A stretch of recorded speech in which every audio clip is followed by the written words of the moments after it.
onde morre e nasce o cerrado. Este é o terceiro episódio da nova série Onde Morre e Nasce o Cerrado, da Eco-Nordeste. São 6 episódios sobre a realidade enfrentada na região de maior fronteira agrícola do Brasil, que fica entre os estados do Maranhão, Tocantins, Piauí e Bahia, também conhecida como Matopiba.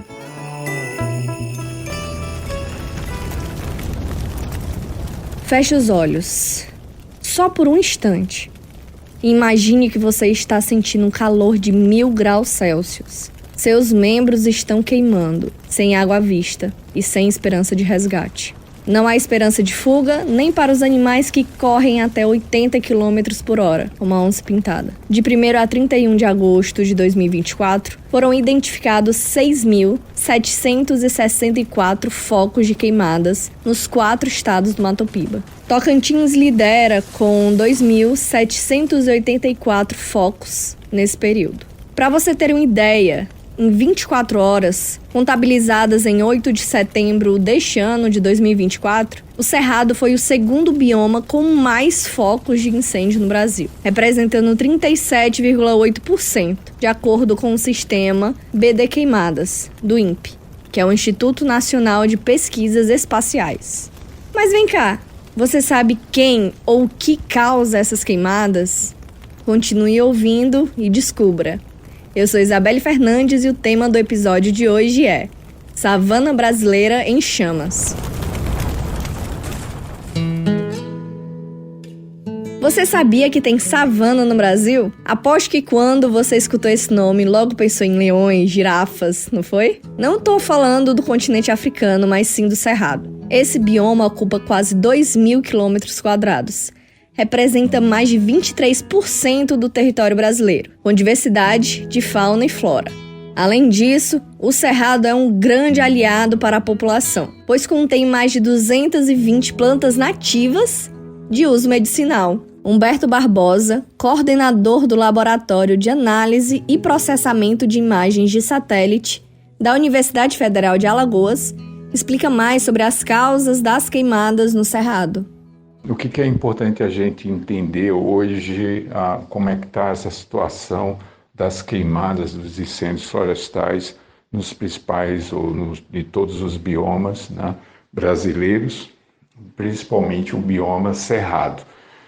Em princípio, você tem uma condição da vegetação, essa vegetação ela responde a uma condição de umidade do solo, que desde o ano passado, né, mais precisamente desde meados de 2023, onde as condições de El Niño e de formação de uma seca que se prolonga desde meados do ano passado, isso fez com que a vegetação, estando mais seca, o solo com umidade abaixo, agora nos últimos meses, principalmente no período mais seco do Cerrado, que começa em maio e vai até o final de setembro.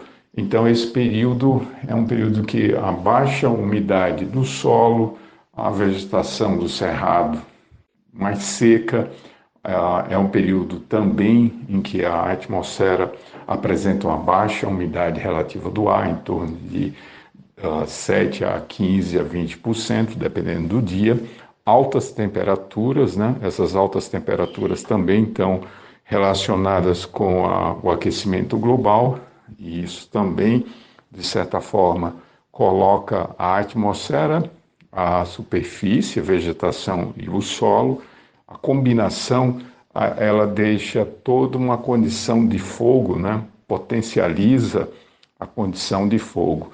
Só que as queimadas elas não ocorrem, é uma percentagem muito baixa, está falando de 1 a 2%, são queimadas ocorridas naturalmente, ou seja, que não são provocadas por homem. A grande maioria das queimadas ou dos incêndios florestais tem o seu início, né, os focos provocados pela ação humana. Então, quando você coloca nos últimos 8 meses a degradação do cerrado, que aumentou muito, né, ou seja, é uma vegetação cada vez mais fragmentada, é uma vegetação que está sob uma condição de uma seca aproximadamente nos últimos 6 a 7 meses, e você tem essa baixa umidade. Então, quando você coloca isso tudo, você tem um ambiente propício ou suscetível às queimadas. Se você pensa que as queimadas do Cerrado afetam apenas a natureza, devo dizer que você está redondamente enganado. Entre os meses de agosto e setembro, boa parte do Brasil foi afetada pela fumaça resultante de incêndios em diferentes biomas. Um deles é o Cerrado. Vera Laiza, que é pesquisadora do Instituto de Pesquisa Ambiental da Amazônia, vem explicar quais são os impactos socioambientais das queimadas no Cerrado, que corresponde a 91% do território do Mato Piba. As queimadas no Cerrado, elas têm impactos profundos, tanto no meio ambiente quanto em comunidades locais. No âmbito ambiental, o fogo pode resultar na perda da biodiversidade, especialmente porque o Cerrado é a savana mais biodiversa do mundo, abrigando espécies únicas de fauna e flora. O fogo pode afetar também o equilíbrio ecológico, particularmente em áreas florestais mais sensíveis. Em regiões de expansão agrícola, como no Mato Piba, os incêndios florestais frequentemente podem estar associados ao desmatamento, impactando serviços ecossistêmicos essenciais como a regulação do ciclo da água.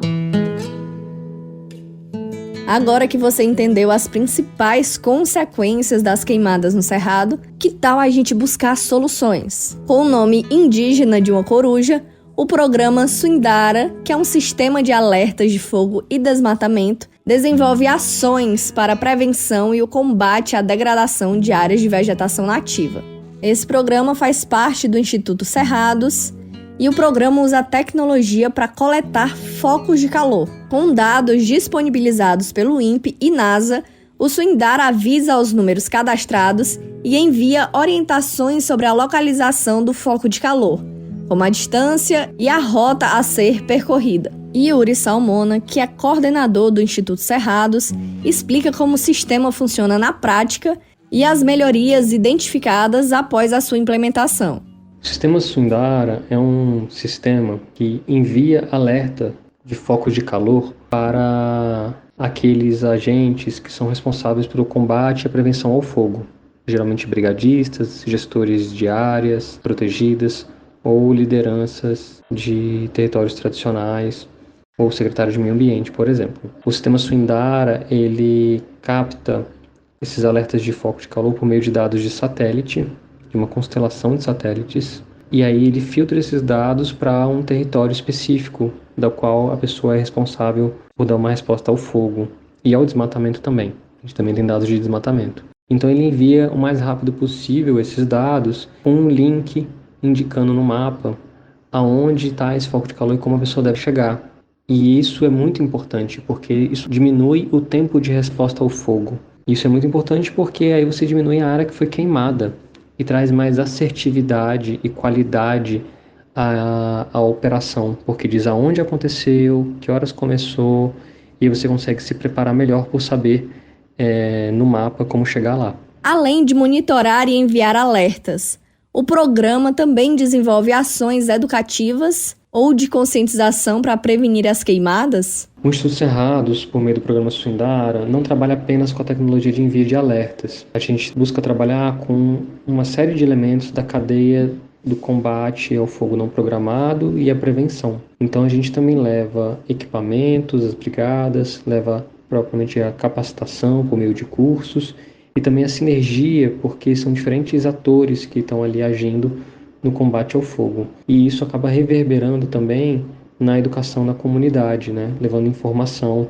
A gente sempre publica conteúdos relacionados à gestão do fogo, né? Falando de como o fogo no período de seca ele é um fogo criminoso, inadequado, com problemas muito graves e esse tipo de questão.